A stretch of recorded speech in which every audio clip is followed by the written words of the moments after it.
देव माता अदिति, यदि इतने महान दानी का वध स्वयं मैं कर दूं, तो देवताओं में और मुझ में अंतर ही क्या रह जाएगा?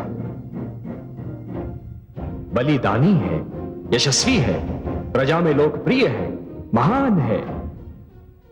नहीं देव माता, नहीं, उसके वध की बात तो मैं सोच भी नहीं सकता।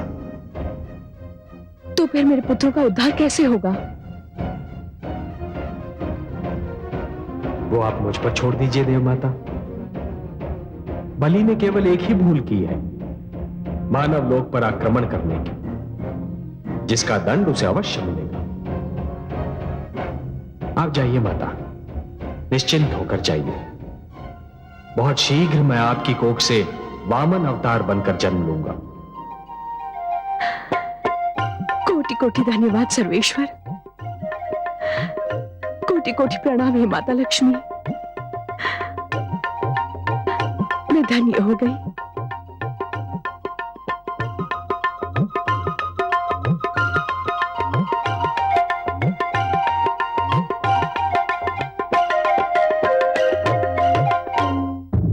मैं मां हूं, धरती मां। आज मेरे आंगन में मेला लगा है। आकाश गंगा उतर आई है मेरी अंगनाई में। ब्रह्मा, सरस्वती, शिव, पार्वती, इंद्र, रति, समस्त देवता अपने गुरु महान ऋषि बृहस्पति समेत मेरे अतिथि बने हुए हैं। कोई बहुत महान घटना घटने वाली है। किसी बहुत शुभ और सुंदर कथा का प्रारंभ होने वाला है। माघ का महीना है, परंतु लगता है बसंत आ गया है। आज शुक्ल पक्ष है, द्वादशी का दिन है और दोपहर की घड़ी है, परंतु मेरी अंगनाई में इंद्रधनुष तना हुआ है। आओ, मेरे साथ मैं तुम्हें ले चलती हूं देव माता अदिति की कुटिया पर, वो दिखाने जो मैं देख रही हूं और देख देख कर धन्य हो रही हूं।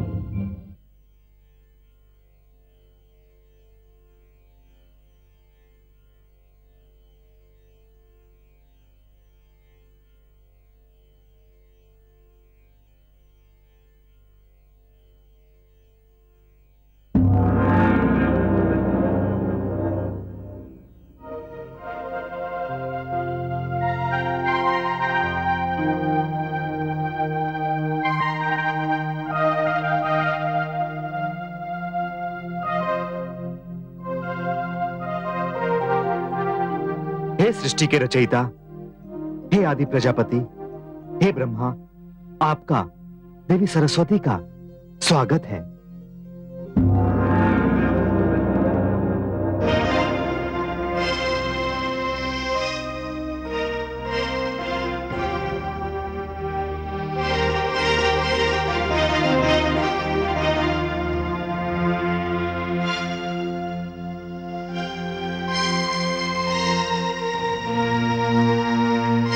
हे देवाधिदेव, हे नीलकंठ जटाधारी, हे भगवान शिव शंकर, अपने सेवक कश्यप का प्रणाम स्वीकार करें।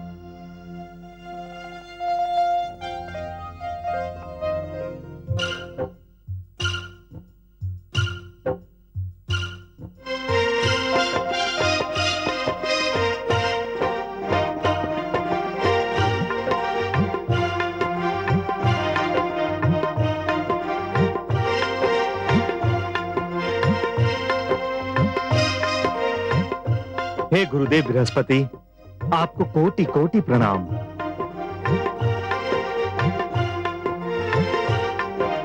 प्रणाम पिताश्री। दीर्घायु भव। बधाई हो ऋषि कश्यप, आज आपके घर में भगवान श्री विष्णु अवतरित हो रहे हैं। हे आदि प्रजापति, क्या कहूं, कैसे कहूं? भगवान श्री विष्णु को धन्यवाद देने के लिए मुझे शब्द ही नहीं मिल रहे। मानो संसार के सारे शब्द छिप गए हों। मैं जो कहता हूं उसे मन में दोहराइए। आपका धन्यवाद त्रिलोकीनाथ तक पहुंच जाएगा। हे समग्र कीर्ति के आश्रय भगवान, आपकी जय हो। हे अनंत शक्तियों के अधिष्ठान, आपके चरणों में मेरा प्रणाम है।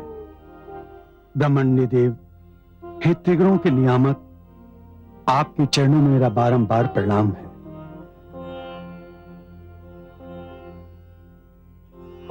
जय रुगाय भगवान मुरुक्रम नमोस्तुते। नमो ब्रह्मण्य देवाय त्रिगुणाय नमो नमः।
ब्रह्मा, हे शिव, हे सरस्वती, सर्वप्रथम वामन देव का उपनयन संस्कार होना चाहिए।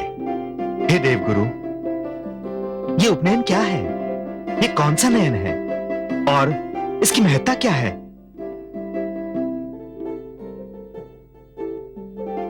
इस संस्कार का इससे उत्तम अवसर और क्या हो सकता है कि आप सब यहां उपस्थित हैं।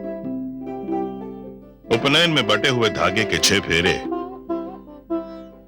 सदैव कर्मों के प्रति उत्तरदायित्व का स्मरण कराते हैं। ये स्मरण कराते हैं विद्यार्थी के रूप में ब्रह्मचर्य का पालन, गृहस्थ के रूप में पत्नी तथा परिवार का पालन, एक सामाजिक प्राणी होने के नाते सामाजिक नियमों का पालन, समाज के प्रति अपने उत्तरदायित्व का पालन तथा संन्यास तक क्षमा के समक्ष नियमों का पालन अनिवार्य है। इन नियमों के पालन के लिए भिक्षा भी मांगनी होगी। भिक्षा इस संसार का आवश्यक अंग है। भिक्षा वृत्ति में सबसे कुछ ग्रहण करने की जो इच्छा एवं क्षमता होती है, वो जीवन का प्रारंभ करने वाले के लिए नितांत आवश्यक होती है। धन्यवाद देवगुरु, धन्यवाद। आयुष्मान भव।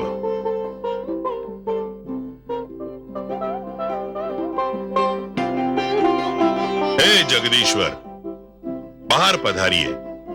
उपस्थित वरिष्ठ देवगण से भिक्षा ग्रहण करें।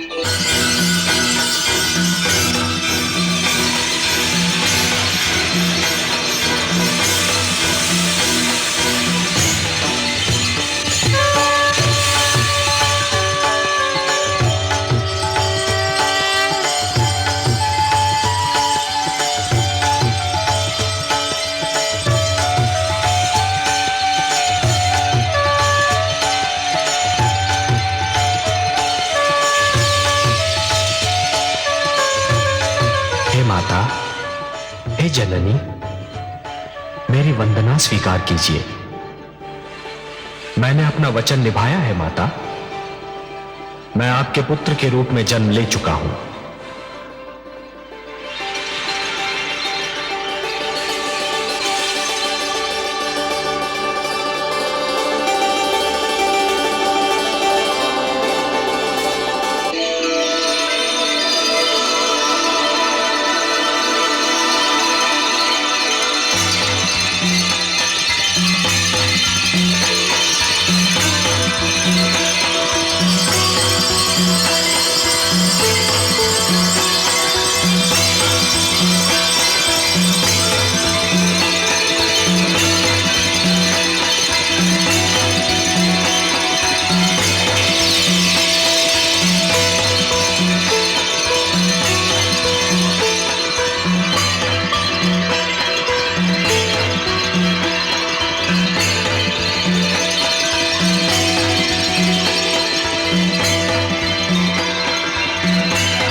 हे सर्वेश्वर, मैं यक्षराज कुबेर आपको प्रणाम करता हूं।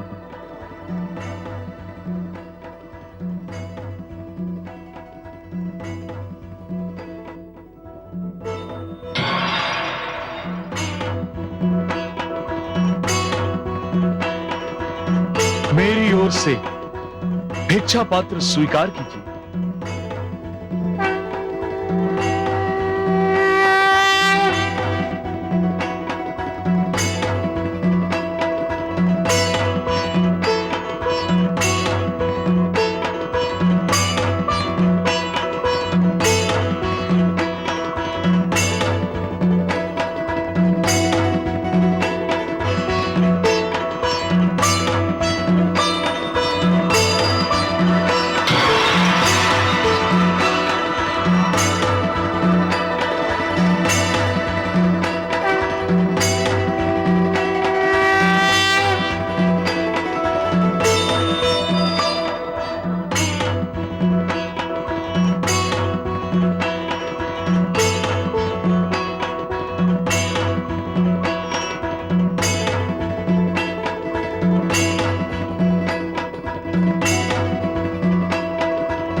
स्वः तत्सवितुर्वरेण्यं भर्गो देवस्य धीमहि धियो यो न प्रचोदयात्।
वामन देव, हम आपसे अपने जघन्य अपराध की क्षमा चाहते हैं। हम स्वीकार करते हैं कि हमसे एक ऐसी भूल हुई है जिसके कारण आप हमसे रुष्ट थे। हम वचन देते हैं कि भविष्य में कभी कोई ऐसी भूल नहीं करेंगे जो आपके रोष का कारण बन जाए। देवराज, भूल का आभास ही भूल का प्रायश्चित होता है।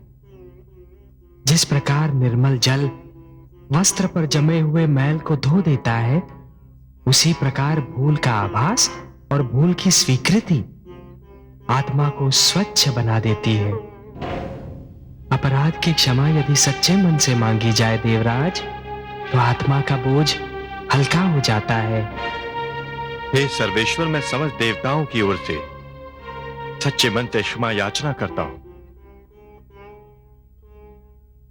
देवराज, आपके अपराध के कारण धरती को युद्ध का कष्ट भोगना पड़ा।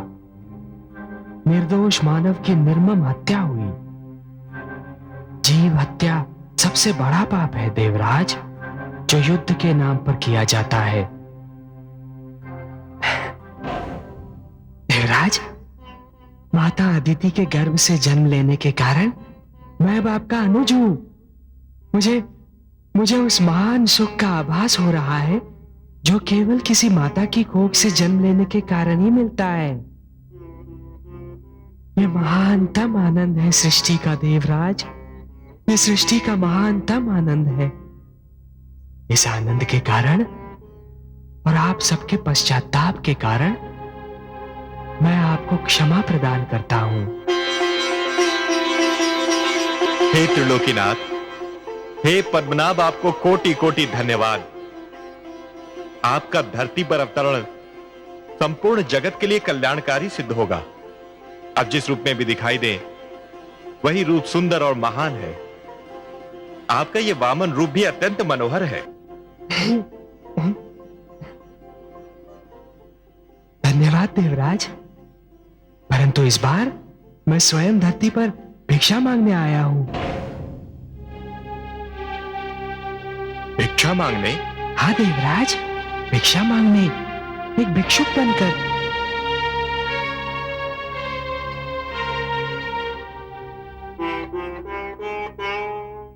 आपकी वाणी सुनकर हम समस्त देवता मूक रह गए। हमें आश्चर्य हो रहा है हे सर्वेश्वर। क्यों आश्चर्य क्यों हो रहा है देवराज? भिक्षा मांगना कोई भला कार्य नहीं। हे जगदीश्वर, भिक्षा मांगना तो एक निकृष्ट कर्म है, निंदनीय कार्य है, सामाजिक अपराध है। भिक्षुक तो दया का पात्र होता है। नहीं देवराज, आप जो कह रहे हैं वो अवश्य ही असत्य नहीं, पर पूर्णतया सत्य भी नहीं। मैं समझा नहीं है नीलकांत। देवराज, वो भिक्षा जो अथक परिश्रम के भय से, शारीरिक कष्ट उठाने के भय से, आलस्य से मांगी जाती है, वो अवश्य ही एक निकृष्ट कर्म है, तो निंदनीय है, एक सामाजिक अपराध है। परंतु भिक्षा के और भी तो रूप होते हैं देवराज। और रूप? और रूप क्या हो सकते हैं जगदीश्वर? देवराज, ध्यान से देखिए तो हर प्राणी जन्म से भिक्षुक ही होता है। उसका सारा जीवन भिक्षा मांगते मांगते ही व्यतीत होता है, और वो जिन वस्तुओं की भिक्षा मांगता है, उन सारी वस्तुओं की निंदा भी नहीं की जा सकती। आप ज्ञान का स्रोत हैं हे नीलकांत, ज्ञान का आधार है। जो आप जानते हैं कोई और उसका एक अंश भी नहीं जान सकता। पर क्षमा करें, हम आपके विचार समझने में असमर्थ हैं। आप जो कह रहे हैं, हमें उसकी व्याख्या जानने की इच्छा हो रही है। कोई प्राणी मात्र जन्म लेने से ही भिक्षुक कैसे हो सकता है? धन्य हुई धरती लिया वामन ने अवतार, आए मिलकर देवगण देने को उपहार। जाने ये क्या भेद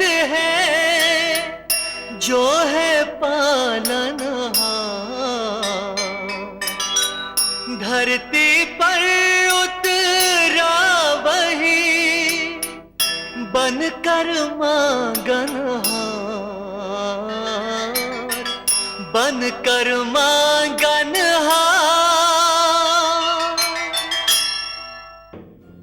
कोई प्राणी मात्र जन्म लेने से ही भिक्षुक कैसे हो सकता है? देवराज, कोई कैसे जन्म से ही भिक्षुक हो सकता है? देवराज, प्राणी तो जन्म लेते ही सर्वप्रथम अपनी माता से दूध की भिक्षा मांगता है ना?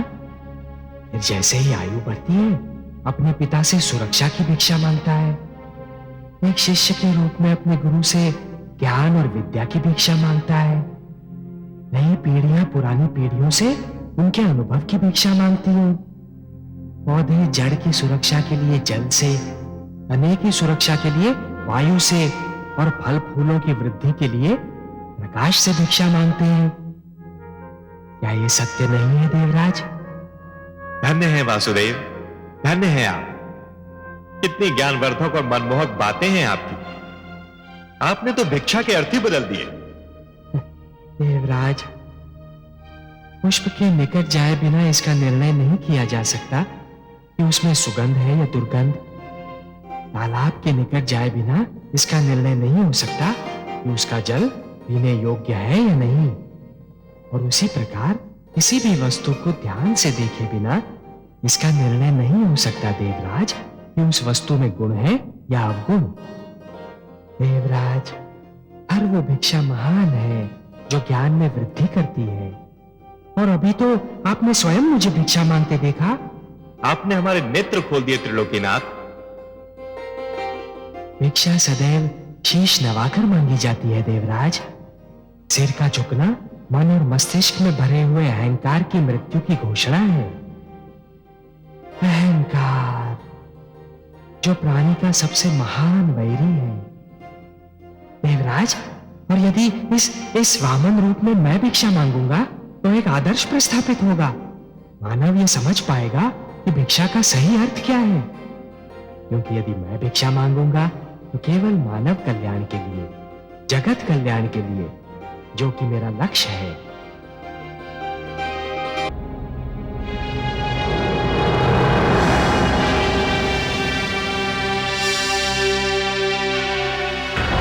पुत्र बले, पुत्र बले। गुरुदेव,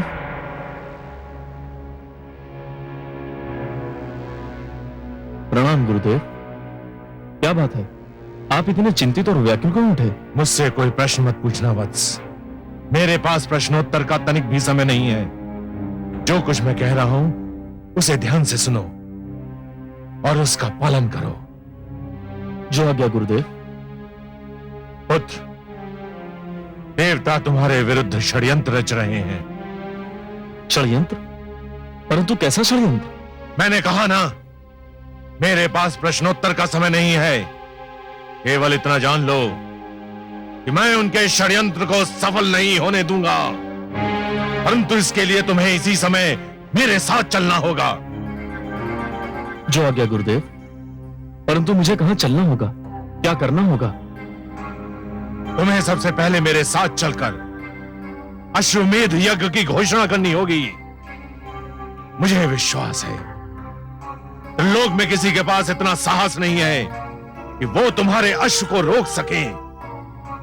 और यदि अश्वमेध यज्ञ की समस्त क्रिया संपूर्ण हो गई तो देवताओं का षड्यंत्र विफल हो जाएगा। गुरुदेव, मैं आपसे अनुरोध नहीं करता, परंतु यदि आपकी इच्छा हो तो मुझे देवताओं के षड्यंत्र का कुछ ज्ञान तो दें। सुनो वत्स, तुम्हें स्मरण होगा कि देव माता अदिति तुम्हारी दान दक्षिणा की ख्याति सुनकर तुम्हारे पास आई थी। हाँ गुरुदेव, मुझे भली भांति स्मरण है। और वो अपने पुत्रों के लिए क्षमा दान मांगने आई थी।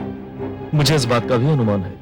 पर तुमने पहले ही अपना निर्णय सुना दिया था कि तुम देवताओं को क्षमा दान देने के अतिरिक्त किसी को भी और कुछ भी दे सकते हो। देव माता को निराश होकर तुम्हारे दौर से लौटना पड़ा। तो फिर गुरुदेव? फिर वो विष्णु के पास गई और उन्हें उनका एक पुराना वचन स्मरण कराया, और उसी के फलस्वरूप विष्णु ने धरती पर अवतार ले लिया। यह तो बड़ी प्रसन्नता की बात है गुरुदेव। उतनी प्रसन्नता की बात भी नहीं है जितनी तुम समझ रहे हो। यह एक ऐसी बात है, इसका अनुमान केवल मुझे है। अब कोई भी प्रश्न मत पूछना। सेना को सारे विश्व में भ्रमण का आदेश दो, यज्ञ का अश्व छोड़ो, लोक को जीत लो। कोई तुम्हारे समक्ष ठहर नहीं सकता।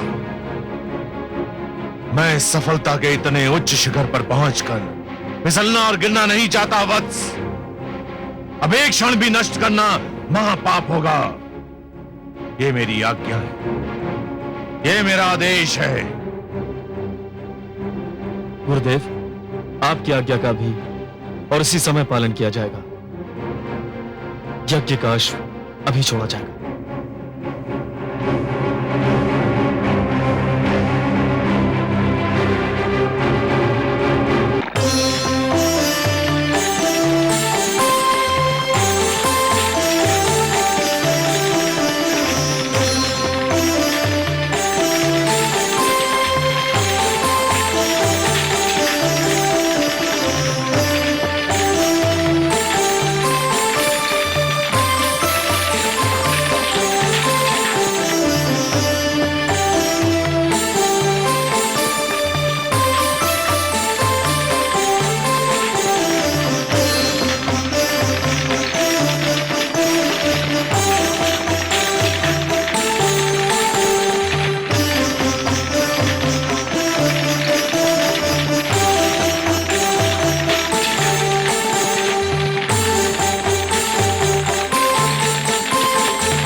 यज्ञ के समापन के लिए अंतिम संहिता डालो वत्स। ओम भवतु भिक्षाम देहि।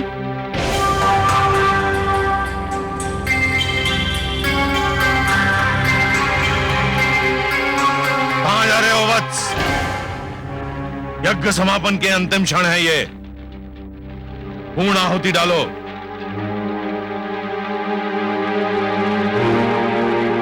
ओम भवतु भिक्षाम देहि।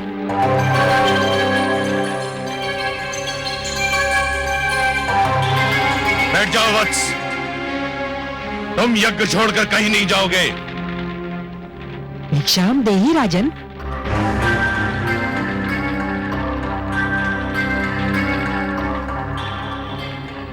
क्षमा करें गुरुदेव, किंतु बलि के द्वार पर कोई भिक्षुक आए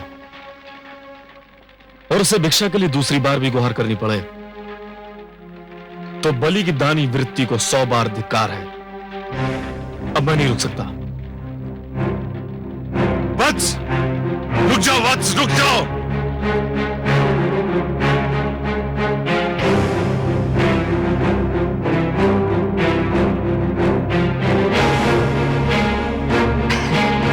प्रणाम राजन।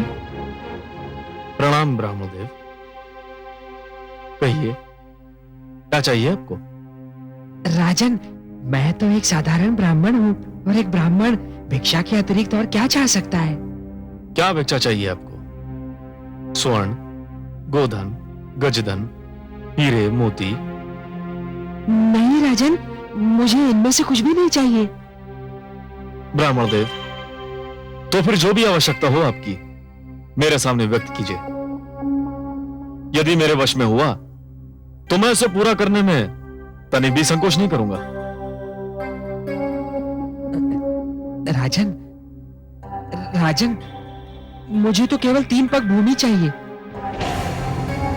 3 पग भूमि? ब्राह्मण देव, क्या करेंगे आप 3 पग भूमि का? मैंने तो ये सुना था कि दानी बलि में ये पूछता है कि वो दान किसे दे रहा है, और मैं ये पूछता है कि वो दान में क्या चाह रहा है। ब्राह्मण देव, मैंने 3 पग भूमि मांगने का कारण इसलिए नहीं पूछा था कि मैं परिहास करना चाहता हूं। तो फिर क्यों पूछा? मैंने इसलिए पूछा था ब्राह्मण देव, यदि कोई ऐसा व्यक्ति 3 पग भूमि मांगे जिसका आकार साधारण व्यक्ति की तरह हो, तो भी उसका कुछ भला ना होगा। और आप जैसे आकार वाले व्यक्ति के 3 पग तो और भी कम स्थान घेरेंगे, उसमें तो साधारण व्यक्ति खड़ा भी ना हो पाएगा। राजन, मैं ये 3 पग भूमि किसी साधारण व्यक्ति के लिए नहीं मांग रहा हूँ, स्वयं अपने लिए मांग रहा हूँ। आप में क्षमता हो तो भिक्षा दान करें, नहीं तो मैं आगे बढ़ूं। मैं आपको यहां से कहीं नहीं जाने दूंगा ब्राह्मण देव। मुझे तो यह सोचकर आश्चर्य हो रहा है कि आप महासागर से केवल 1 बूंद पानी मांग रहे हैं, पर्वत से केवल 1 कण चाहते हैं। आप मुझसे केवल 3 पग भूमि मांग रहे हैं, और मैं क्षुब्ध हो रहा हूं कि इतना छोटा, इतना साधारण, इतना तुच्छ दान लेते हुए आपको तो लज्जा नहीं आ रही है, किंतु ब्राह्मण देव, देते हुए मुझे लज्जा आ रही है। मांगिए ब्राह्मण देव, कुछ ऐसा मांगिए कि जिसे देते हुए मुझे प्रसन्नता हो, गर्व हो।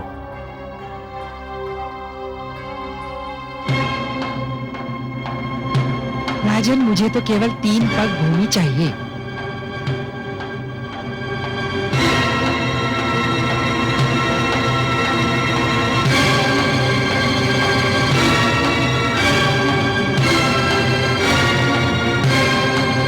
कुछ मत देना वत्स, इस ब्राह्मण को कुछ मत देना, इसे कुछ मत देना वत्स, इस ब्राह्मण को कुछ मत देना। गुरुदेव, किंतु क्यों? इधर आओ, ये ब्राह्मण नहीं है। तो फिर कौन है ये छलिया है, ये स्वयं विष्णु है। श्री विष्णु भगवान? हाँ, विष्णु, जिसे तुम सब बड़े आदर से श्री विष्णु भगवान कहते हो, परंतु मैं जानता हूं ये कौन है, क्या है। देखो ना, आज भी वामन रूप में हमें ठगने आ गया है। नहीं गुरुदेव, नहीं। आप तो भली भांति जानते हैं कि मैं माता लक्ष्मी का कितना बड़ा उपासक हूं। मैंने तो उनसे भी कहा था कि मैं भगवान विष्णु के दर्शन करना चाहता हूं, जो मेरे दादा श्री प्रहलाद के पूज्य हैं। गुरुदेव, मैं कितना सौभाग्यशाली हूं कि आज भगवान स्वयं चलकर मेरे द्वार पर आए हैं। मैं तो प्रसन्नता से फूला नहीं समा रहा हूं। मूर्ख मत बनो, तुम विष्णु को नहीं जानते हो। ये तुम्हें दर्शन देने नहीं, दंड देने आया है। गुरुदेव, भगवान यहां किस लिए आए हैं मेरे लिए कोई महत्व नहीं रखता। वे यहां आए हैं मेरे लिए बस यही महत्वपूर्ण है। मैं जिनके दर्शन के लिए इतना व्याकुल था, वे मेरे सामने हैं। क्या इससे बड़ा सौभाग्य संभव है? और वो भी भिक्षुक बनकर? ये सब एक ढोंग है, एक छलावा है। तुम इसके छल में मत आना।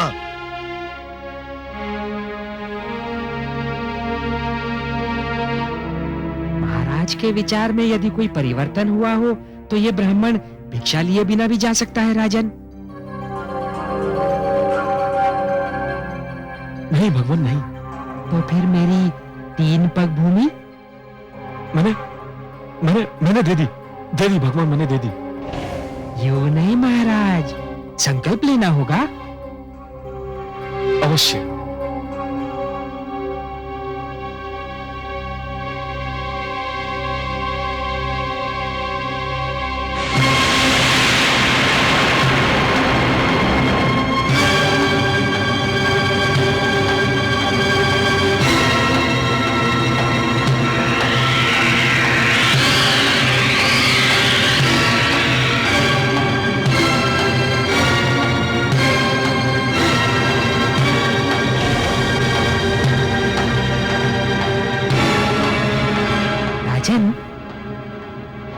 लगता है कि कमंडल में कोई कीट फंस गया है। एक क्षण, मेरा छाता।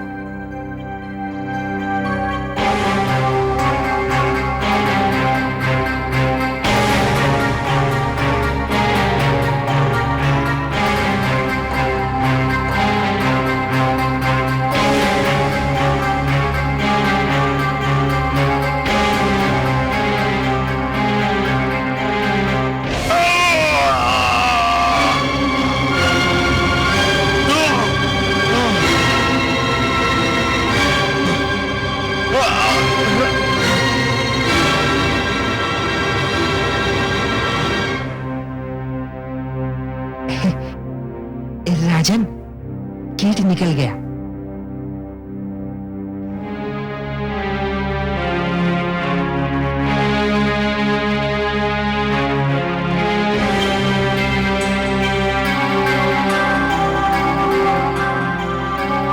हे ब्राह्मण देव, लीजिए, मैंने संकल्प ले लिया। मेरे अहोभाग्य के संसार को सब कुछ बांटने वाला आज मुझसे केवल 3 पग भूमि की याचना कर रहा है। ब्राह्मण देव, नाप लीजिए 3 पग भूमि। मेरा दान स्वीकार करके मुझे धन्य कर दीजिए। तो लो वत्स, मैं 3 पग नापता हूं।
गंगा का अवतरण है। नहीं नहीं, अभी इसका समय नहीं हुआ है।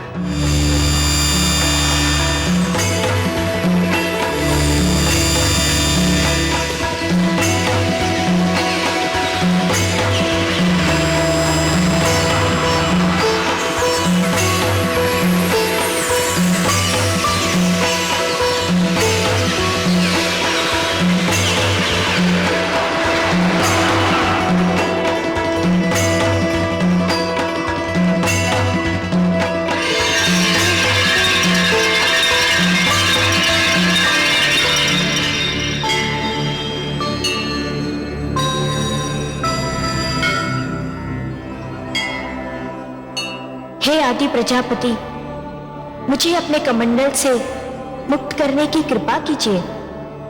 मुझे धरती पर जाना है। धरती मुझे पुकार रही है। धरती को मेरी आवश्यकता है। मैं जानता हूं देवी गंगा, पृथ्वी पर आपका अवतरण नितांत आवश्यक है, किंतु अभी आपके पृथ्वी पर अवतरण का समय नहीं आया है। अभी आपको यही मेरे कमंडल में रह के प्रतीक्षा करनी होगी। जो आज्ञा।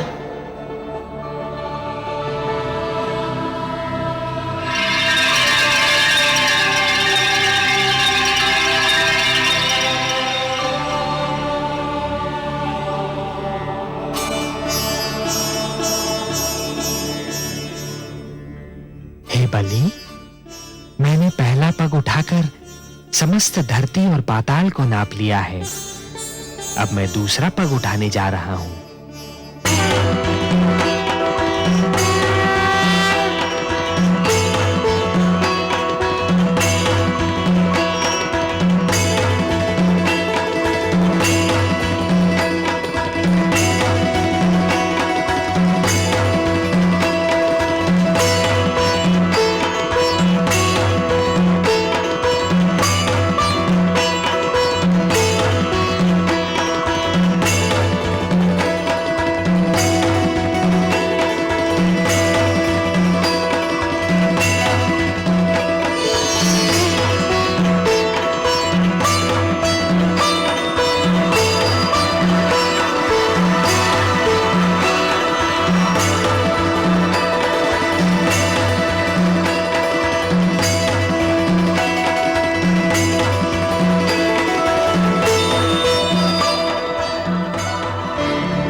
दूसरा पग उठाकर मैंने समस्त नक्षत्र मंडल और आकाश को नाप लिया है बलि। मैं जानता हूं ब्राह्मण देव। तब तो ये भी स्मरण होगा कि मैंने 3 पग भूमि मांगी थी। प्रभु, मुझे इस बात का भी भली भांति स्मरण है। और अब तीसरा पग रखने के लिए कोई स्थान शेष ही नहीं है। यह भी जानता हूं प्रभु। हे बलि, क्योंकि तीसरा पग धरने के लिए कोई स्थान शेष नहीं है। यदि तुम चाहो तो मैं तुम्हें तीसरा पग क्षमा कर सकता हूं। नहीं प्रभु, ऐसा मत कहिए। जिन हाथों ने आज तक बलि से दान स्वीकार किया है वे हाथ साक्षी हैं। जिन आंखों ने आज तक बलि को दान देते हुए देखा है वे आंखें साक्षी हैं। जिन कानों ने आज तक बलि की दानी प्रवृत्ति की ख्याति सुनी है वे कान साक्षी हैं कि बलि कभी अपने संकल्प से नहीं फिरता है। बलि ने सदा अपने हाथ खोलकर और नेत्र बंद कर दान दिया है। प्रभु, बलि ने आपको 3 पग भूमि दान करने का वचन दिया है। प्रभु, तो आपको अपना तीसरा पग उठाना ही पड़ेगा। उठा तो लो बलि, परंतु प्रश्न ये है कि उसे रखूंगा कहां? कोई स्थान शेष ही नहीं रहा। मैं जानता हूं प्रभु, मैं ये भली भांति जानता हूं कि आपके दोनों पगों ने यह सारी सृष्टि, मेरा सारा राजपाट और जो क्षेत्र मैंने जीते थे वे भी नाप लिए हैं। अब केवल एक ही स्थान बचा है जिस पर मेरा अधिकार है, जो मेरा है। मैं तुम्हारा वाक्य पूर्ण होने की प्रतीक्षा कर रहा हूं बलि। वो कौन सी वस्तु है जिस पर अब भी तुम्हारा अधिकार है? प्रभु, वो वस्तु है मेरा शरीर। बस अब मेरी काया ही बची है जिसे मैं अपनी कह सकता हूं, जिस पर अब भी मेरा अधिकार है। प्रभु, आप अपना तीसरा पग मेरे शीश पर धरिए ताकि संसार ये जान ले कि बलि केवल देना नहीं वचन निभाना भी जानता है। प्रभु, कृपा करके उठाइए अपना पवित्र पग और धर दीजिए मेरे शीश पर।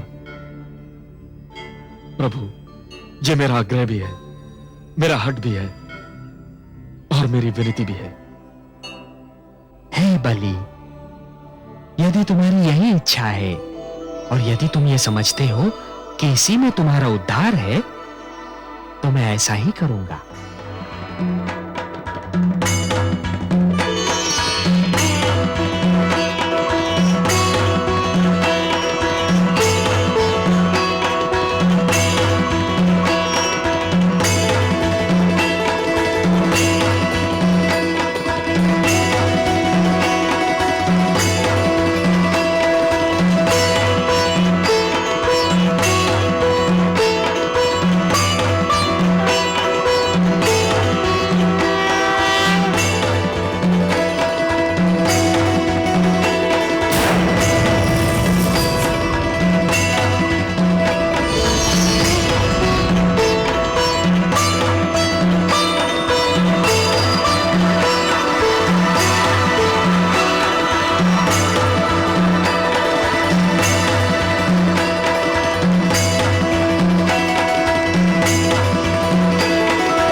मैं धन्य हो गया प्रभु।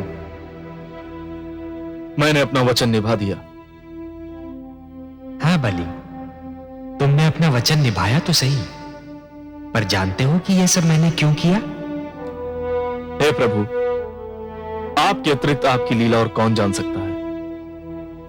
मैं तो केवल इतना जानता हूं कि संभवतः इसी में मेरा उद्धार निहित है। बलि, तुमने अपने जीवन का प्रारंभ बड़े शुभ और उत्तम ढंग से किया था, परंतु जब तुम जीवन के दोराहे पर पहुंचे, तब तुम उस मार्ग पर चल पड़े बलि, जिस पर असत्य का डेरा था, अहंकार का अंधेरा था। यह वो मार्ग नहीं था बलि जो मेरे भक्त प्रहलाद ने चुना था। यह तो हिरण्यकशिपु की प्रवृत्ति का मार्ग था, जिसके दमन चक्र को रोकने के लिए स्वयं मुझे नरसिंह अवतार धारण करना पड़ा था। जगदीश्वर का लक्ष्य है मानव का कल्याण। आए वामन रूप में धरती पर भगवान। दो पग में भगवान ने नापे दोनों धाम। ये वो मार्ग नहीं था बलि जो मेरे भक्त प्रहलाद ने चुना था। यह तो हिरण्यकशिपु की प्रवृत्ति का मार्ग था, जिसके दमन चक्र को रोकने के लिए स्वयं मुझे नरसिंह अवतार धारण करना पड़ा था। जब तुम उस मार्ग पर अत्यधिक आगे बढ़ चुके थे बलि, तब तुम्हें अपनी भूल का आभास अवश्य हुआ था, परंतु तब तक तुम स्वयं उस मार्ग से लौटकर नहीं आ सकते थे। तुम्हें सत्य के मार्ग पर केवल ईश्वर ही ला सकते थे, और इसीलिए मैंने यह वामन रूप धारण किया।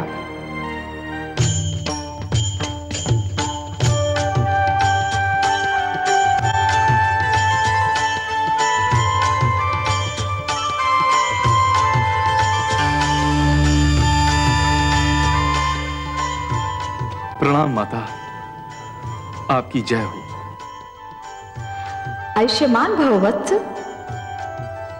सर्वेश्वर तुम्हें बता देना चाहते थे कि जिस प्रकार दीपक ये जान लेता है कि सूर्य प्रकाश में उसके अस्तित्व का कोई महत्व नहीं और वो बुझ जाता है, उसी प्रकार प्राणी को भी ये जान लेना चाहिए कि ईश्वर की शक्ति के समक्ष उसका कोई महत्व नहीं और उसे उसके आगे सिर झुका देना चाहिए।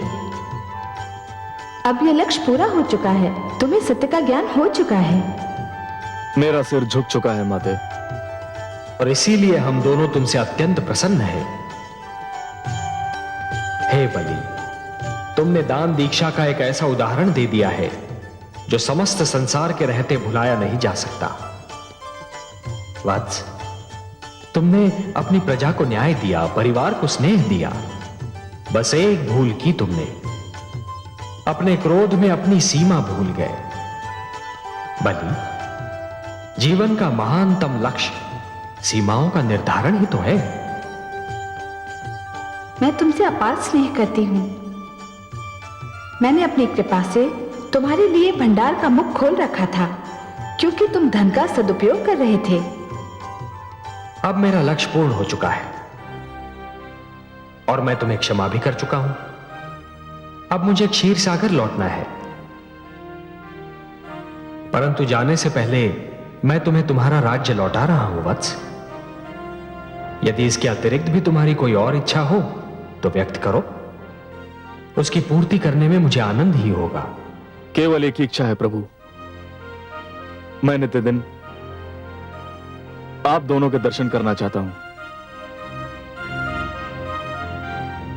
भोर भय जब मेरे नेत्र खुलें तो मैं आप दोनों को अपने समक्ष देखना चाहता हूं। तथास्तु।